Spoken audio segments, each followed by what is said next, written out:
Are you tired of feeling intimidated by the stock market? Are you ready to take control of your financial future? Look no further. ETF investing is the solution you've been searching for. But before you jump in head first, it's crucial to have a solid understanding of the basics. That's where this guide comes in. Think of it as the ultimate cheat sheet for navigating the world of ETF investing. This is the ultimate guide for anyone who wants to start investing with confidence. Let's get right into it. Welcome to Knowledge Pilot. First of all, what exactly is an ETF? ETF stands for Exchange Traded Fund. It's a type of investment that trades on the stock market and holds a number of different assets. For example, a single ETF can hold multiple stocks, bonds, commodities, or even all of these things. An ETF can hold more than one stock, bond, or other securities. Now, it's clear that an ETF is not the same as a single stock. If you buy one share of Google, you are just buying one stock.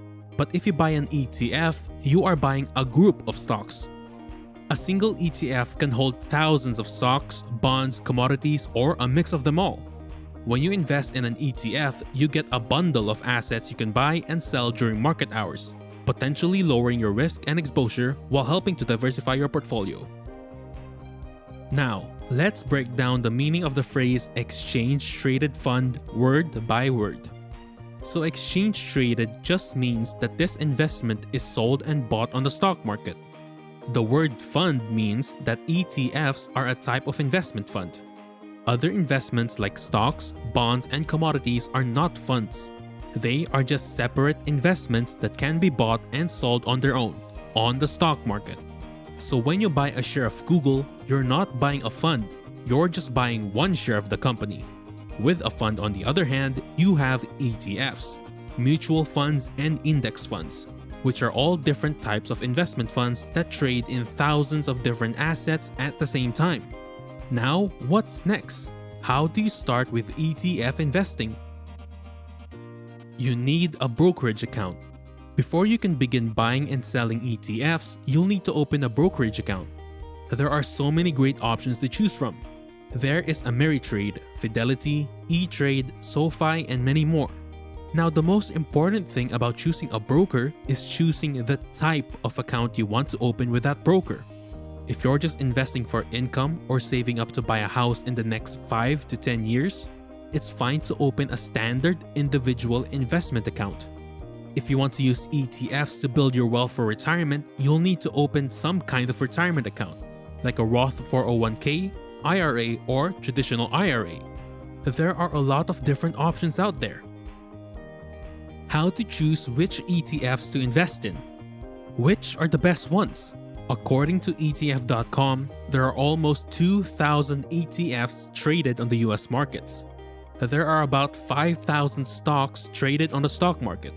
This means that the number of ETFs on the US stock market is almost half the number of stocks on the stock market. Obviously, this can get overwhelming very quickly.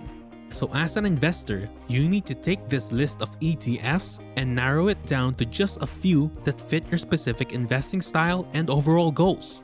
For example, if you're saving for retirement over the long term, you might want to focus on ETFs that will give you aggressive growth and maybe even pay you dividends.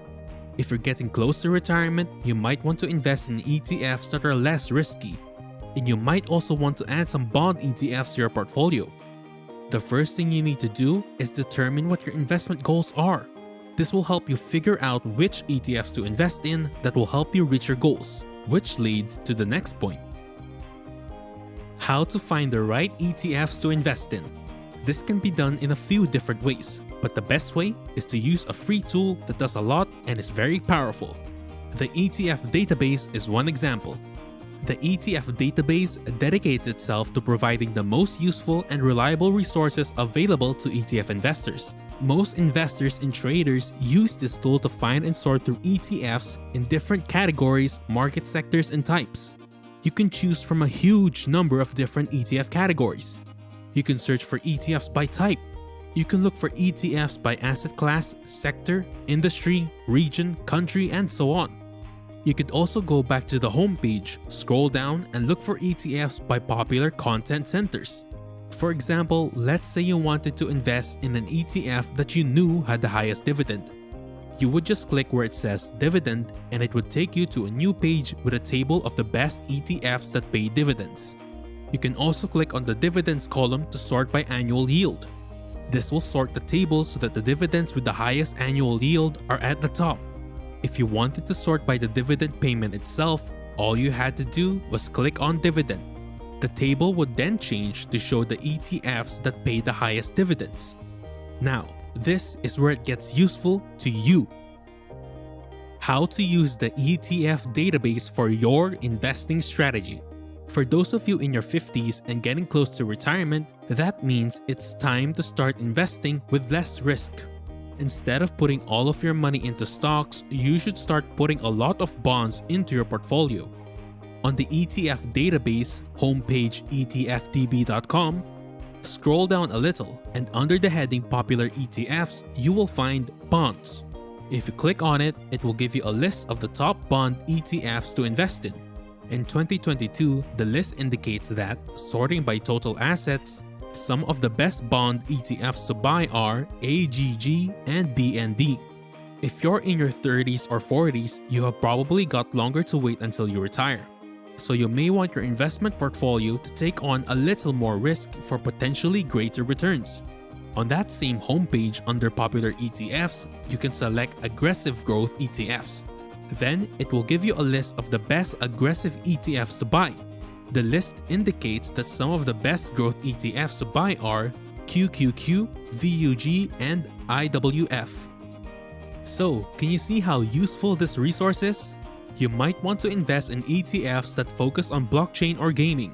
Or you might just think that semiconductor ETFs are going to be big this year. If you click on semiconductor ETFs, it will give you a list of the best semiconductor ETFs to invest in. There are really a lot of different options to choose from. Let's say after you choose a few different ETFs from etfdb.com, you want to learn more about them and analyze them further. What kind of stocks does the ETF hold, for example? What is the ETF's annual return?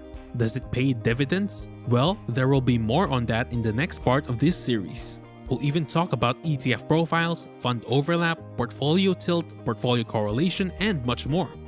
Alright, we're going to wrap things up here for today. If you're interested in learning more on ETF investing, then check out the next part of this two-part series. Thank you for watching.